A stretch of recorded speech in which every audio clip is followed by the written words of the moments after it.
Alhamdulillahirabbil alamin, wassalatu wassalamu ala rasulillah, wa la haula wa la quwwata illa billah. Asyhadu an la ilaha illallah wahdahu la syarika lah wa asyhadu anna Muhammadan abduhu wa rasuluh.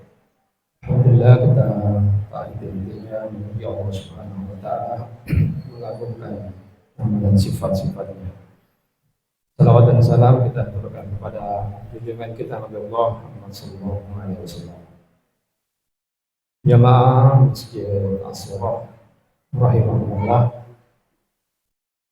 Imam Al-Ghazali rahimahullah dalam kitab Ihya Ulumuddin menyebutkan tentang pembagian derajat atau kualitas puasa seorang muslim, yang mana beliau membagi 3 dari tingkatan puasa.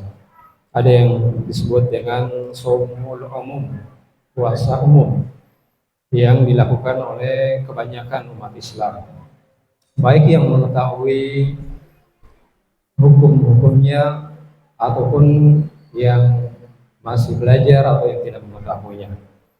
Ketika dia berpuasa menahan lapar dan haus, serta bagi yang berkeluarga tidak berhubungan siang hari Ramadan, maka predikat orang yang melakukan hal seperti ini adalah orang yang masih dalam standar puasa umum, yang mana di atas dari puasa umum itu ada disebut puasa khusus, shaumul khusus, yang tentu derajatnya, tingkatannya dan kualitasnya itu jauh lebih tinggi dibandingkan puasa sekedar puasa umum saja. Kenapa? Karena orang yang berpuasa secara khusus ini, dia bukan sekedar menahan lapar dahaga, namun semua anggota tubuhnya atau semua yang kemudian ada pada jasmaninya itu juga dipuasakan.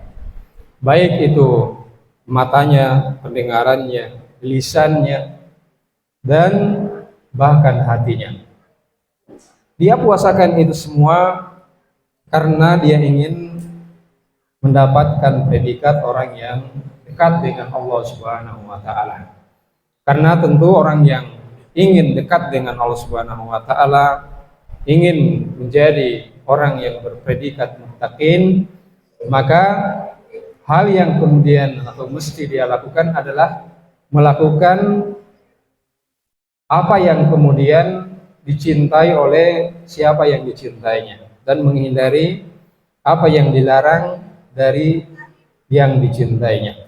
Ini hakikat daripada pengorbanan dan sekaligus cinta seorang hamba. Dalam satu riwayat yang Nabi SAW sebutkan, man lam yada qaula zur wal amal bih, barang siapa yang tidak meninggalkan kata dusta atau kata-kata yang mengandung syahwat, maka Allah tidak berhajat untuk menerima puasanya.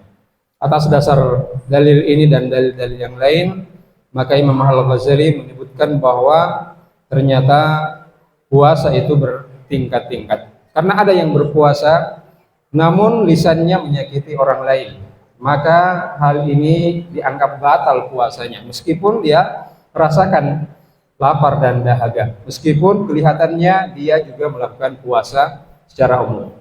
Maka kualitas ini tentu ada yang lebih tinggi derajatnya di Allah Subhanahu wa taala, yaitu shaumul qalb, puasanya hati seorang hamba.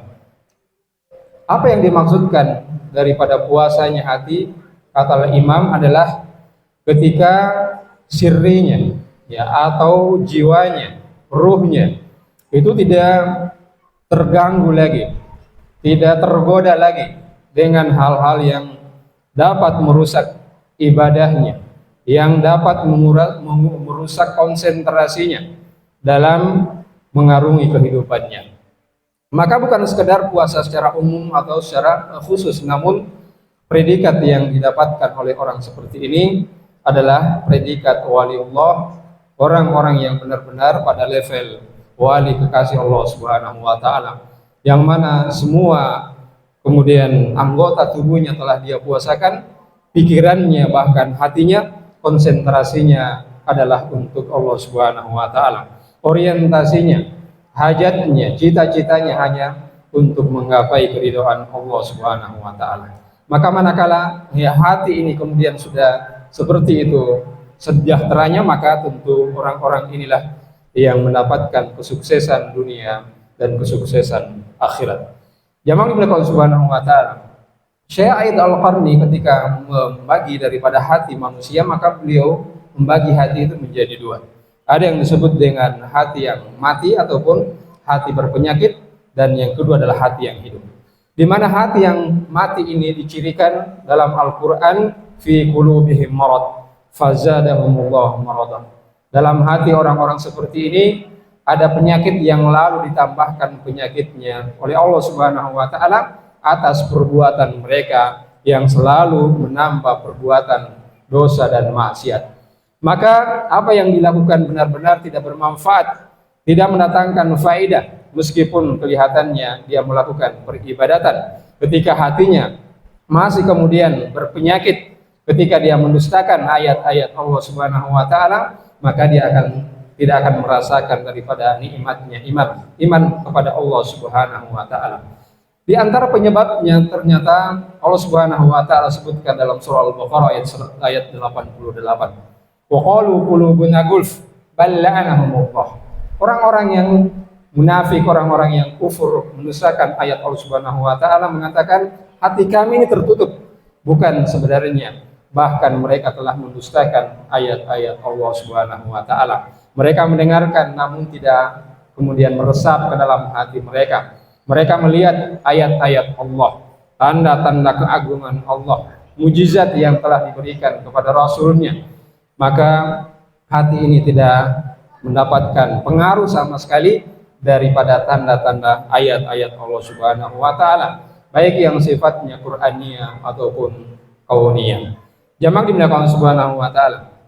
Kemudian hati yang hidup yang kemudian disebutkan oleh Imam Aid Al-Qarni, oleh Syekh Aid Al-Qarni, bahwa hati yang hidup ini adalah hati yang kemudian menghindarkan dirinya atau menghindarkan daripada ruhnya dari segala yang merusak keimanannya, segala yang kemudian mengotori keimanannya, yang mendatangkan was-was dalam imannya, yang mendatangkan syubhat, pengaruh-pengaruh keraguan dalam hatinya.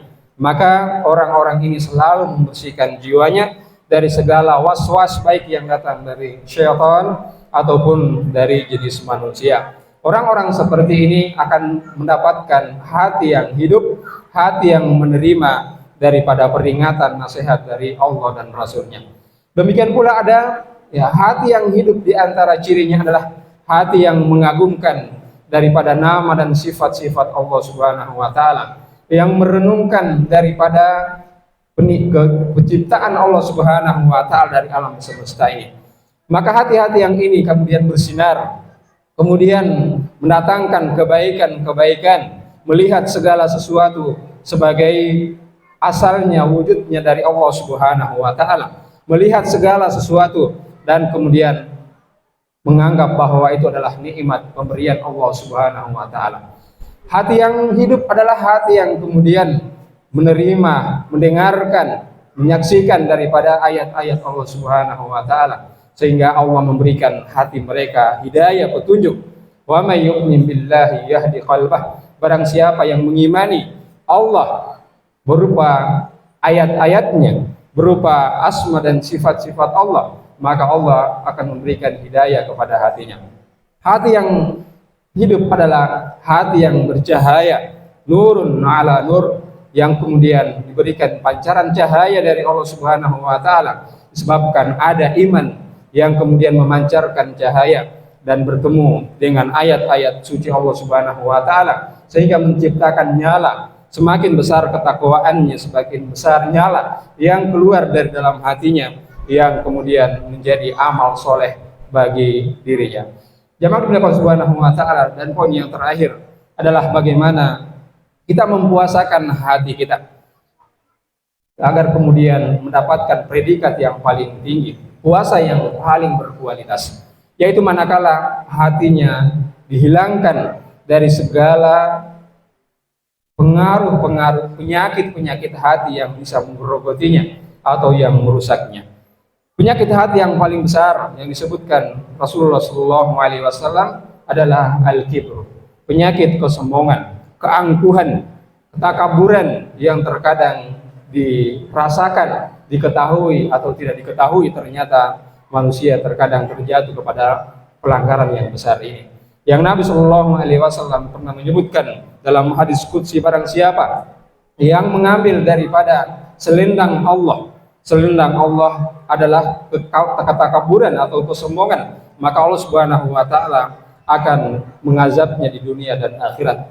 Maka hati yang kemudian disebutkan Imam Al-Ghazali, yang kemudian mendapatkan keajaiban dalamnya, hendaknya untuk diperhatikan, dipuasakan dari segala sifat-sifat buruk, sifat ujub yang menghancurkan, sikap kekikiran, sikap hawa nafsu yang kemudian terkadang diperturutkan. Maka Imam Al-Ghazali menyebutkan satu bab khusus terkadang menyangkut daripada penyakit-penyakit hati yang mesti disembuhkan, dan kesembuhannya adalah tidak melakukan hal yang sebaliknya. Yang dimuliakan Subhanahu Wa Taala, jaminan dari Rasulullah SAW bagi hati-hati yang selamat, hati-hati yang bersih, hati yang tidak berpenyakit. Allah Subhanahu Wa Taala menjaminkan surga dari lisan Rasulullah SAW. Suatu saat Nabi SAW menyebutkan bahwa akan masuk kepada kalian seorang penghuni surga. Ternyata amalannya adalah sebelum dia kemudian tidur, dia tidak akan pernah tidur kecuali dia memaafkan daripada kesalahan-kesalahan saudara muslim. Dia kemudian mengampuni segala kesalahan-kesalahan mereka. Dia lapangkan dadanya. Dengan itulah Rasulullah SAW menyebutkan 3 kali berturut-turut tentang jaminan surga bagi pemilik hati yang bersih, yang hidup, yang Allah Subhanahu Wa Taala berikan keberkahan dalamnya. Yang dimuliakan Subhanahu Wa Taala, semoga Allah membolak-balikkan hati kita ke dalam ketakwaan, ke dalam agama Allah Subhanahu Wa Taala. Ya muqallibal qulub, tsabbit qulubana ala thaatik. Ya musarrifal qulub, sarrif qulubana ala dinik. Kita cukupkan kajian kita dengan membaca Subhanallah bihamdika asyhadu an la ilaha illa anta astaghfiruka wa atubu ilaik. Assalamualaikum warahmatullahi wabarakatuh.